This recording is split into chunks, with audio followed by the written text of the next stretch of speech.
22 anyos na dalaga, pinaslang ng kanyang stepfather. Suspect, hawak na ng mga otoridad.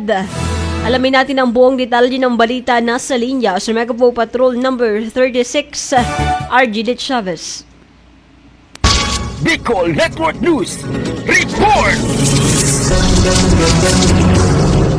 Natagpo ang patay ang isang 22 anyos na dalaga sa loob ng kanilang bahay dakong alas 9 ng umaga ngayong Agosto 1, 2024. Ang biktima ay kinilalang si Alexis Vela, isang estudyante sa kolehiyo at residente ng Miraculous Street, Barangay Macabog, West District, Sorsogon City. Ayon sa salaysay ni punong barangay Ronaldo Lagidaw ng Macabog, Sorsogon, natuklasan ang insidente matapos magtungo sa bahay ng biktima ang kapitbahay at kaibigan nito na kapwa residente ng nasabing lugar dakong alas 7:30 ng umaga na napansin na nakasara ang kanyang kwarto. Pigdumang ko, inibang ko sa pulis. Sabi ko si Seiso nag-apod. Mga kapitbahay dahil si Lachika si Chet. Di aram ko, pigibang ko rin dito. Nabutan may nadigdi na 8 anyos gayo dito. Nag-iaksinda dahil sa pigahanap ninda so biktima. Duguan.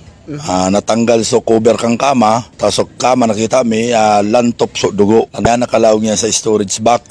Nakalawag niya tapos tinumbawan pa nga kisarong storage box. Ano yun malang sa gilid niya kang pintuan. Kaya sinmalis siya ngita na may lawag niya duman na tao naggadaan. Kaugnay nito, ang biktima ay may tama sa leg at iba't ibang bahagi ng kanyang katawan. Samantala, natukoy ng mga otoridad ang pangunahing suspect sa pagpatay sa dalaga na kinilalang si Jose Erickson Hitutua Dangalan, 36 anyos, bilang isang stepfather ng biktima. Sa ngayon, nasa kustodiya na ng Sorsogon City PNP ang suspect para sa karagdagang investigasyon.